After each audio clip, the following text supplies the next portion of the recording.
தீபாவளி திருநாளை ஆலடிப்பட்டியான் ஸ்வீட்டோடு கொண்டாடுங்கள். சென்னையின் மோஸ்ட் லவ்ட் பிராண்டுடன் உங்கள் தீபாவளி தித்திக்கட்டும்.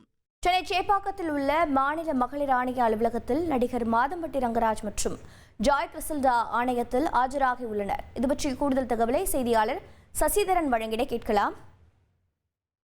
சசிதரன் வணக்கம். தற்போது இருவரும் ஆஜராகி இருக்கிறார்கள். என்ன மாதிரியான விசாரணை நடைபெற இருக்கிறது? அடுத்த கட்டம் என்ன? சென்னை சேப்பாக்கத்தில் உள்ள மாநில மகளிர் ஆணைய அலுவலகத்தில் மேல் நடவடிக்கைக்காக ஜாய் கிறிஸ்டிலா மற்றும் நடிகர் மாதம்பட்டி ரங்கராஜ் ஆஜராகி இருக்கிறார்கள்.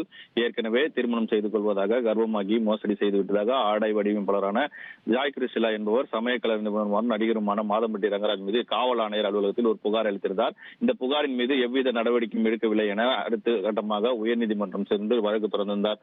இந்த வழக்கின் அடிப்படையில் 1000 விலக்கு பெண்கள் மற்றும் குழந்தைகளுக்கு எதிரான குற்றத்தடுப்பு பிரிவு அலுவலகத்தில் அவர்கள் இருவரிடம் தனித்தனியாக விசாரணை மேற்கொள்ளப்பட்டது. அந்த விசாரணை தொடர்ந்தும் நடவடிக்கை எடுக்காததால் ஜாய் கிறிஸ்டிலா அடுத்த கட்டமாக சேப்பாக்கத்தில் இருக்கக்கூடிய மாநில மகளிர் ஆணையத்தில் கடந்த வாரம் ஒரு புகார் அளித்திருந்தார். இந்த புகாரின் அடிப்படையில் இருவரும் நேரில் ஆஜராகி விசாரணைக்கு ஆஜராக வேண்டி சம்மன் அனுப்பப்பட்டிருந்தது.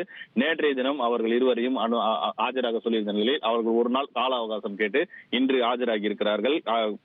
மாநில மகளிர் ஆணைய தலைவி குமரி முன்னிலையில் இந்த விசாரணை நடத்தப்பட்டு வருகிறது. தனித்தனியே இருவரும் தங்களுடைய ஆதாரங்களை கொண்டு அவரிடம் விளக்கம் அளித்து வருகிறார்கள். தீபாவளி திருநாளை ஆலடிப்பட்டியான் ஸ்வீட்டோடு கொண்டாடுங்கள். சென்னையின் மோஸ்ட் லவ்ட் பிராண்டுடன் உங்கள் தீபாவளி தித்திக்கட்டும்.